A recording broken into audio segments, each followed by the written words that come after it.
नमस्कार।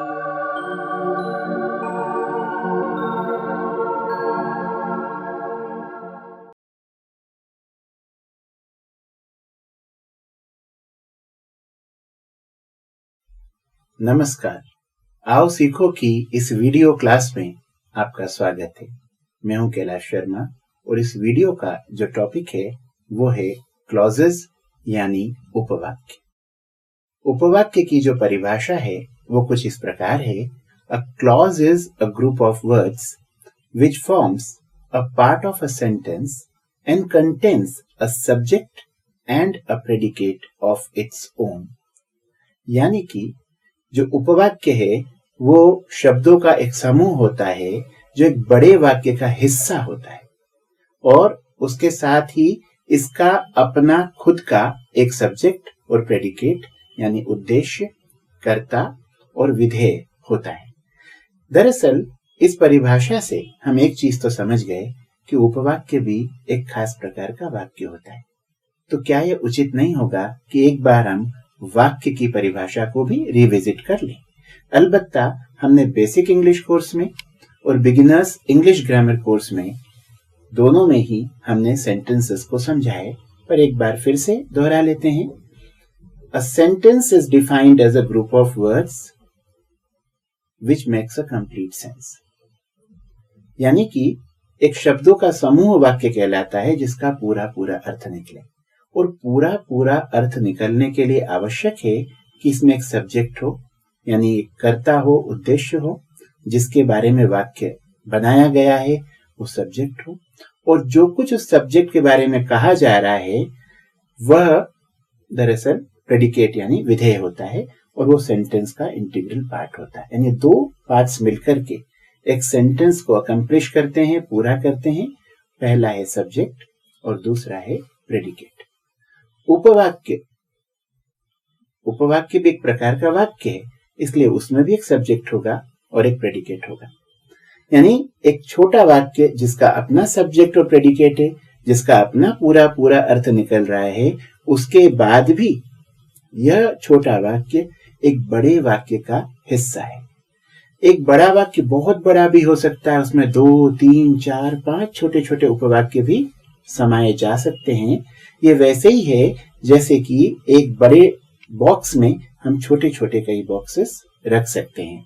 बस ऐसा मान लीजिए एक सेट है, उस सेट के अंतर्गत कुछ सबसेट है, यानी एक समुच्चय है, उस समुच्चय के अंतर्गत कुछ उपसमुच्चय है। उसी प्रकार एक वाक्य के तहत कुछ छोटे छोटे वाक्य हैं जिन्हें हम उपवाक्य कहते हैं।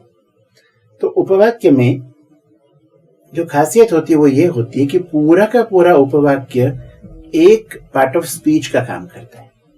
यानी या तो वो नाउन का काम करेगा, या वो एडजेक्टिव का काम करेगा, या वो एडवर्ब का काम करेगा।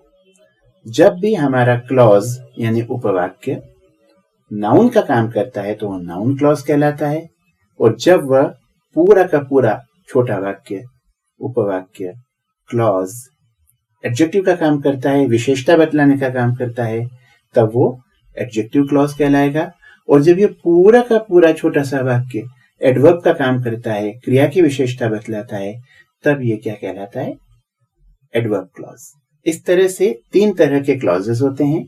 नाउन क्लॉजेस जो नाउन का काम करे, एडजेक्टिव क्लॉजेस जो एडजेक्टिव का काम करे, और एडवर्ब क्लॉजेस जो कि एडवर्ब का काम करे।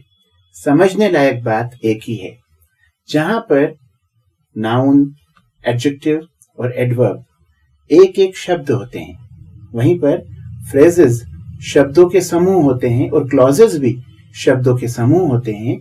पर जहां फ्रेजेस का उसका अपना एक सब्जेक्ट और प्रेडिकेट नहीं होता, क्लॉजेस का उसका अपना एक सब्जेक्ट और प्रेडिकेट होता है।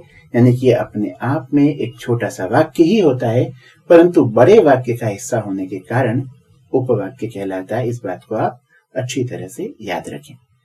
इस पर्टिकुलर वीडियो में हम नाउन क्लॉजेस को समझते हैं और अगले वीडियोस में हम एडजेक्टिव क्लॉजेस और एडवर्ब क्लॉजेस को जानेंगे। तो चलिए अब हम जानते हैं नाउन क्लॉजेस के बारे में। एक नाउन क्लॉज की परिभाषा कुछ इस प्रकार से है। A noun clause is a group of words having a subject and predicate of its own and it works as a noun। यानी कि noun clause एक ऐसा शब्दों का समूह है जिसका अपना एक सब्जेक्ट है और प्रेडिकेट है और जो पूरा का पूरा मिल करके एक नाउन का स्थान ले, नाउन का काम करे। एक उदाहरण के द्वारा शायद इसको समझना आसान होगा। एक उदाहरण मैं आपको देता हूं। They expected victory. They expected victory.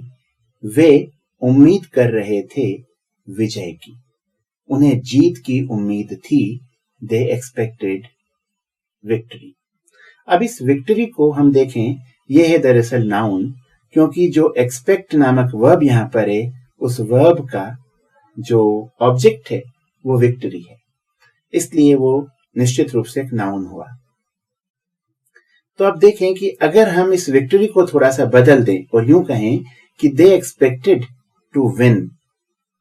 They expected to win, और अच्छी तरह समझाने के लिए हम कहते हैं they expected to win the match. To win भी दो शब्दों का समूह है, टू विन द मैच ये चार शब्दों का समूह है, और ये एक फ्रेज है क्योंकि ये नाउन का काम कर रहा है। विक्ट्री को रिप्लेस करने के लिए हमने बोला टू विन द मैच। इस तरह से एक शब्दों का समूह हमारे पास आया जो कि एक फ्रेज है, एक वाक्यांश है, वाक्य का टुकड़ा है। परंतु चूंकि इसका अपना सब्जेक्ट और प्रेडिकेट नहीं है, इसे हम क्लॉज नहीं कह सकते। अब इसी सेंटेंस को हम तीसरे तरह से बोलते हैं, they expected that they would win the match. उन्हें उम्मीद थी कि वे मैच को जीत जाएंगे। That they would win the match. That they would win the match. इस छोटे से टुकड़े को ध्यान से देखें। That they would win the match, इसमें दे सब्जेक्ट है, विन वर्ब है और द मैच उसका ऑब्जेक्ट है, यानी कि अपने आप में कंप्लीट सेंटेंस है। They would win the match, they would win the match अपने आप में कंप्लीट सेंटेंस है, पर ये अलग से नहीं रखा हुआ है, एक बड़े सेंटेंस का हिस्सा है। और बड़ा सेंटेंस क्या है? दे expected that they would win the match. इसलिए ये उपवाक्य हुआ क्योंकि वाक्य के अंतर्गत आया, वाक्य के अंदर छोटा वाक्य है, इसलिए ये उपवाक्य कहलाएगा। और इस पूरे के पूरे छोटे वाक्य ने विक्ट्री को रिप्लेस किया, विक्ट्री का स्थान लिया जो कि एक नाउन था।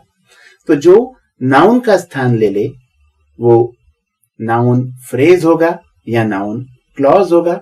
फ्रेज तब होगा जब उसमें उसका अपना सब्जेक्ट और प्रेडिकेट नहीं होगा, परंतु क्लॉज तब होगा जब उसका अपना एक सब्जेक्ट और प्रेडिकेट होगा। एक और उदाहरण लेकर के हम नाउन क्लॉजेस को समझने की कोशिश करते हैं। We expect improvement in our skill. हम हमारे कौशल में सुधार की उम्मीद करते हैं, यानी जो हुनर, जो कौशल हमें आता है उसमें कुछ इम्प्रूवमेंट होगा, ऐसी हमें उम्मीद है। यहां पर वी एक्सपेक्ट में जो ऑब्जेक्ट है वो इम्प्रूवमेंट है, और चूंकि वो ऑब्जेक्ट की पोजीशन पर आ रहा है इसलिए वो एक नाउन है। We expect improvement in our skill. हमें हमारे कौशल में सुधार की उम्मीद है, या हम सुधार की उम्मीद करते हैं। अब इस इम्प्रूवमेंट को, जो कि एक नाउन था, उसकी जगह अगर मैं एक छोटा सा वाक्य रख दूं तो कुछ इस प्रकार से वाक्य बनेगा, we expect that there will be some improvement in our skills. That there will be some improvement in our skills. ये जो टुकड़ा है ये उपवाक्य है और इसने इम्प्रूवमेंट का स्थान ले लिया है, इसलिए ये एक नाउन क्लॉज है। सबसे पहले वाक्य में आपने गौर किया होगा कि विक्ट्री जो कि नाउन है उसके स्थान पर टू विन द मैच आया तो वो फ्रेज हो गया और वो था नाउन फ्रेज। परंतु जब उसने स्थान लिया that they would win the match, यानी एक सेंटेंस बन करके जब वो आ गया तो ये नाउन क्लॉज हो गया, यानी नाउन का ही नाउन फ्रेज बनाया जा सकता है और नाउन फ्रेज का ही नाउन क्लॉज बनाया जा सकता है। दरअसल वास्तविक जिंदगी में कोई ऐसे नाउन का नाउन फ्रेज बनाने बैठता नहीं है और चलो आज ऐसा करते हैं कि नाउन फ्रेज का नाउन क्लॉज बनाते हैं, ऐसी कोई योजना बनाकर नहीं बैठता है। दरअसल हम जब अपनी बात कहते हैं तो बात कहने के अलग अलग अंदाज होते हैं। कभी हम केवल एक शब्द से काम चला लेते हैं, कभी वो एक शब्द नाकाफी होता है, यानी कि उससे हमारा पर्याप्त एक्सप्रेशन नहीं आ पाता, तो हम 2-3 शब्दों को मिलाकर के अपनी बात कहते हैं। तो वो वाक्यांश जो है, वो वाक्य का छोटा सा टुकड़ा, वो जो फ्रेज है, वो फ्रेज वहां पर उस नाउन को रिप्लेस कर देता है। और कभी कभी वो भी अपर्याप्त होता है और हमें अपनी बात अच्छी तरह से पहुंचाने के लिए क्लॉज यानी उपवाक्य का सहारा लेना पड़ता है। और इस तरह से नाउन की जगह नाउन फ्रेज और नाउन फ्रेज की जगह पर नाउन क्लॉज अपने आप आ जाते हैं और ये हमारी रोजमर्रा की जिंदगी का इंटीग्रल पार्ट बन जाते हैं। हमें जब अंग्रेजी सीखनी होती है तो हमें क्लॉजेस, फ्रेजेस और वर्ड्स सभी को सीखना होता है। शुरुआती दौर में हम वर्ड्स तक सीमित रहते हैं, बाद में छोटे छोटे जुमले हम बोलने लगते हैं जिन्हें फ्रेजेस कहते हैं, और जब वो छोटे छोटे वाक्यों की शक्ल अख्तियार कर लेते हैं तो उन्हें हम क्लॉजेस कहते हैं। एक और एग्जाम्पल देकर के हम इस चैप्टर को फिनिश करेंगे। Nobody expected his death. किसी ने भी उम्मीद नहीं की थी कि वो मर जाएगा, किसी को भी उसकी मौत की आशंका नहीं थी। Nobody expected his death. अब ये जो his death है, इसको हम थोड़ा लंबा कर सकते हैं या करते ही हैं। Nobody expected that he would die.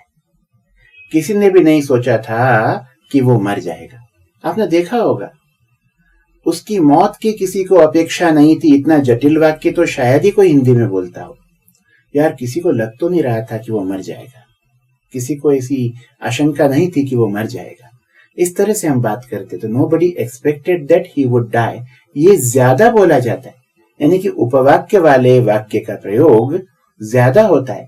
तो हमें सीखना ये होगा कि हमें कभी कभी नाउन के स्थान पर नाउन फ्रेजेस और कभी कभी उसके स्थान पर नाउन क्लॉजेस का इस्तेमाल करना होता है। इससे हमारा अंग्रेजी हो चाहे हिंदी हो, उस पर हमारी पकड़ ज्यादा अच्छी हम साबित कर पाते हैं और ज्यादा अच्छी होती भी है। उससे हमें थोड़ी राहत मिलती है और हमारा अंग्रेजी पर या हिंदी पर अधिकार और ज्यादा अच्छा हो जाता है। तो अभी हमने सीखा नाउन क्लॉजेस के बारे में। अगले वीडियोस में हम एडजेक्टिव क्लॉजेस और एडवर्ब क्लॉजेस को इसी तरह से सीखेंगे। अगले वीडियोस जरूर देखें ताकि आपका क्लॉजेस पर पकड़ अच्छी बन सके। आज के लिए इतना ही। नमस्कार, जय हिंद। अगर आपको हमारे वीडियोस पसंद आए हों तो आप इन्हें लाइक करें, शेयर करें और YouTube पर आओ सीखो को सब्सक्राइब करें। आपके मन में अगर कोई भी सवाल है तो या तो YouTube पर या हमारी वेबसाइट aosiko.com पर जाकर कमेंट्स में पूछें।